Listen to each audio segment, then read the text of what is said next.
All right, fam, welcome back to Keepin the Comic, and we're picking back up here on Ultimate Black Panther issue number 6. Ra and Khonshu, they are getting closer and closer to what they really want, and Black Panther doesn't really realize that he's playing directly into their hands. So we pick back up here in West Africa with this little boy. He's sick, right? And the doctor stated that unfortunately there is nothing more that they can do for him and that he's going to die. The best that they can do is just try to make him feel as comfortable as possible, which hit me in the heartstrings, man, because I got 4 kids myself and I couldn't imagine being in that position. But then Khonshu shows up, and Khonshu has the helmet on for once, which up until this point in the series, we have not seen that headpiece on there.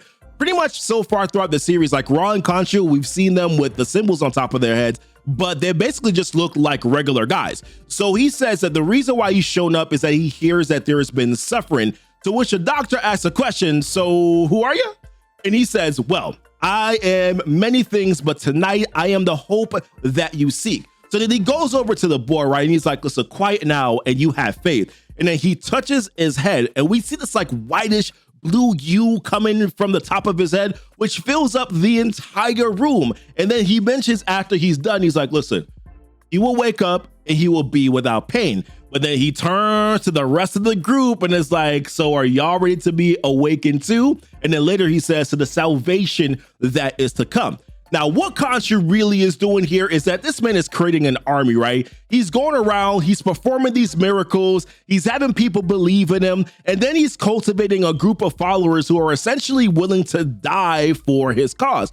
He's also using that rod or element, as some of them call it, that he took from the Wakandans in the last issue to build up a new kingdom. And you see here, there's like a kingdom that he builds directly from the ground with using this element. Now, Shuri was the one that brought the news of all this that's been going on over to T'Challa.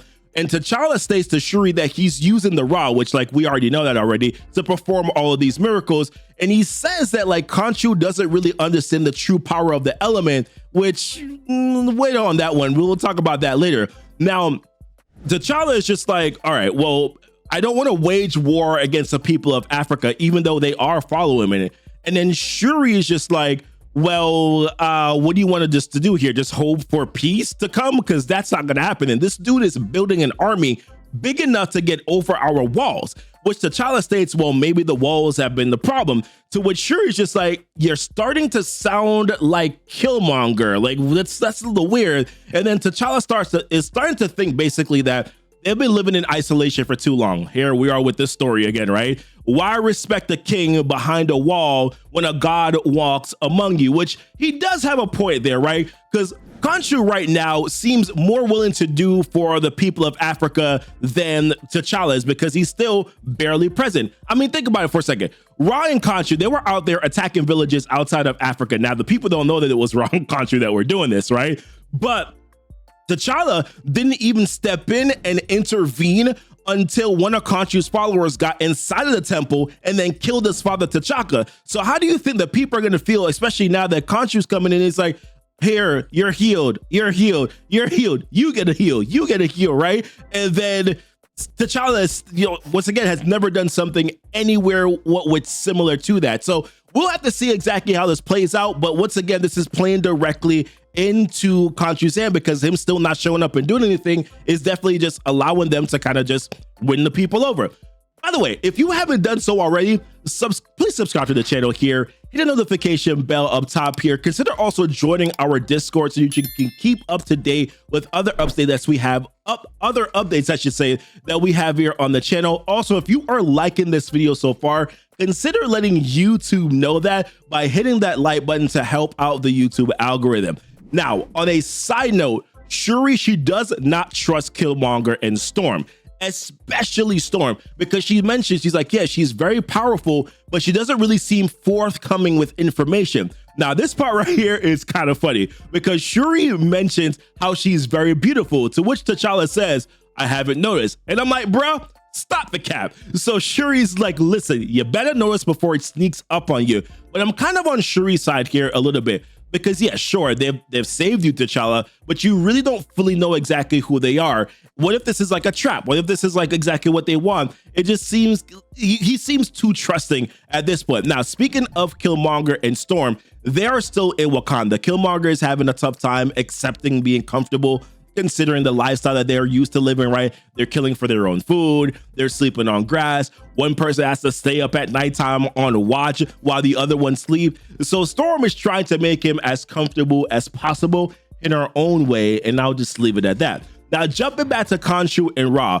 Ra now has this new temple, which was created using that rod, using that element. But he's a little concerned because he's like, listen, Wakanda is not going to stay quiet forever. But Khonshu, understanding how much T'Challa is all about diplomacy, he knows that they're just going to be wasting time, which is going to give them opportunity to gain more followers to bow to them, which of course Ra's like, I don't really care about followers. What I really care about is power and being able to execute my plan the way I want to execute it, right? And then with the Wakandans knowing where the rod is due to them taking it and then building this big ass temple, which is like right out there for them to see, he's concerned that they're going to be coming after it. Now, Khonshu tries to explain, though, that they might know where the rod is right now. They know where the element is, but they don't know what it really does or where it came from, which then answers this question. Like T'Challa said that Khonshu doesn't really know about its powers. Well, it seems here that Ra and Khonshu know about its power. They know what it's able to do. It is really Black Panther that doesn't really know exactly what they truly possess. Now, I assume that they're intent on using this to take down Wakanda, also gain access to their vibranium, and then use that in tandem to do whatever the heck they want to do at that point. Now, we fast forward here to like this West African mineral refinery that's there. Now, there were some non-African guys there with guns outside of the compound. Now, they start getting attacked by a group of Khonshu followers, which are not the typical soldiers that we're used to seeing throughout the series so far. So one of them jumps after two of the armed men and just blows them up, right? Like he had a bomb strapped to his chest, blew up, killed everybody, all three of them. Before the rest of the group could get a little bit closer, there was like this purple barrier that cut them off, and the Khonshu followers ended up detonated into that thing. And then T'Challa drops down next to one of the armed men and tells him, get lost, because whatever operation you got going on right now, that operation is over, and also you are no longer safe in Africa, so you better leave. So T'Challa, as he kind of looks on from there, another big explosion pops up, knocking him back. And listen, he strikes that Wakanda pose and it looks real good. Although I will say this, I believe it's right over left and not left over right, but I'm gonna leave that one alone. Now, moments later, guess who pops up? Khonshu. And then he asks T'Challa, hold on, Wakanda is moving to protect corporations now? To which T'Challa is like, well, Wakanda stops terrorists.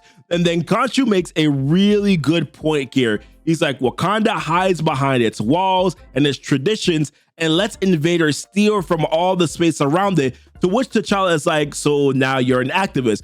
But once again, this is always the same theme with Wakanda. You're hiding behind your walls, you're hiding behind your protection while your people around you are suffering. That's always a theme here with Wakanda, right?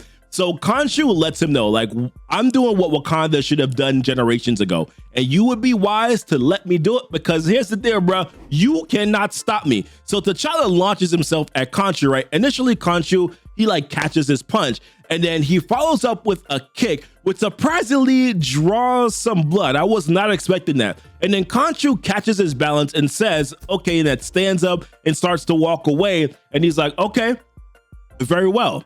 And I guess we'll have a war then. So now this is leading up to, I guess, like a bigger show that's going to happen here in issue number 7.